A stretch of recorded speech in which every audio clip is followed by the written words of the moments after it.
Hey guys and girls, Mike Sr. from 2 High PSI here, and had a call earlier today talking a little bit about our port injection plates that we have and some questions about the routing. I remembered I did actually go through the routing for our Camaro on our LT1 Camaro, but I haven't done it for the Z06. And just so happened today, our Z06 has the blower pulled off. We were just going through looking at our parts, making sure everything looks good in here. And since we're in that, I thought that I would go ahead and take a second to walk through it with everyone so they can see how we run the plumbing to these plates. So if it's useful to you, I hope it works. If not, let us know if you have any questions. So our Z06 is here. It is a 2015. I don't think there's really been any changes over the years since then, but you can see it here with the blower removed. Our plates are still sitting in place there after we've yanked the blower. You can see right here is the fuel line coming up from the back of the vehicle. We still run the stock line up to this point. And then what I will point out is these small little adapters that are made by Earls and Russells and Aeroquip are really handy parts to get your stuff back from the factory plug push lock connectors into a -6 or -8 or whatever you'd like to do. This particular car, we're just running -6s through the whole system. So we can start with one of these, which will plug right in the factory one there. From that point, then we can go, you'll see I can probably pull this plate up out of here a little bit, and we can see we have a simple kind of a 90-degree down in there, and that 90 goes up into a T, and this T is in the back of the engine here. So then we split to go to our 2 rails. So basically the first thing we're doing when we come up to this system is we're going from the tank supply, which is our low pressure supply, come up, we're gonna T right here. Try to get a little better view there for you.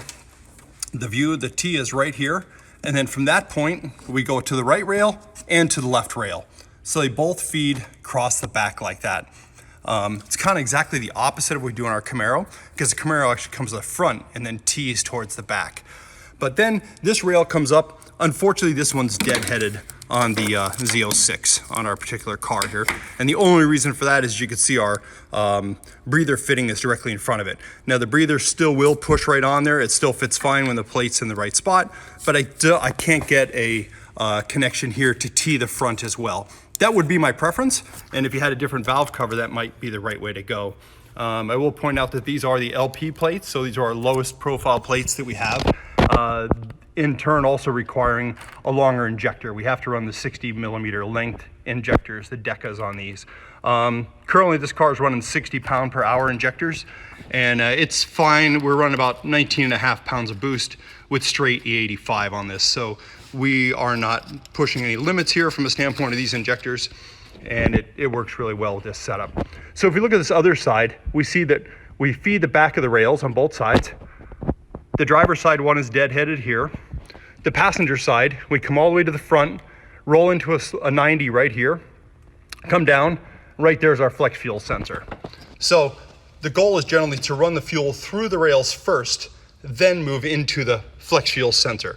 So you know you have that fuel, whether it's E85 or it's pump gas, in the rails first. Once we pass through the sensor, the other plus being here, we're not running all the fuel for the whole engine through this sensor, which can be slightly restrictive. There is a small piece standing up inside of it. Through the flex fuel sensor, we just basically pass backwards here and go straight into the high pressure pump in the back here. So again, another connector which works very well is this one, which converts a -6 back into a push lock connector. So I use that on the pump right back here, one of them with the twist lock on the end here. There's also push on connectors like this, which both serve the same purpose. As you can see, I have these located right here on the flex fuel sensor. They fit pretty well in there to make the flex fuel sensor work well. So with this setup, you see it's pretty straightforward. We minimize the amount of fuel passing through the flex fuel sensor. The only thing going through that is the part that's going into the DI side of the engine. The port injection's all getting it from other sides there. And that gives you a quick outline of what it is. We did have a chance to look. I'll see if I have a flashlight here, hold on. There we go. Interesting thing, I got to look into some of the ports here. This car has about maybe 15,000 miles now with this port injection on it.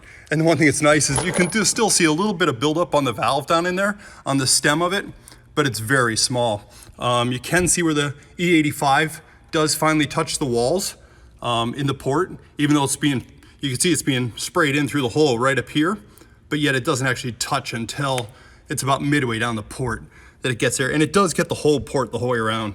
You can kind of see where it washes the oil and everything off of it. So yeah, overall, systems work really well. And hope this answers any questions you have. Like I said, the fuel system's not terribly complicated to get connected. The biggest key is having the right connectors for it to get what you need, and then just building your lines with -6 line or -8 if you prefer that, and that's kind of up to you.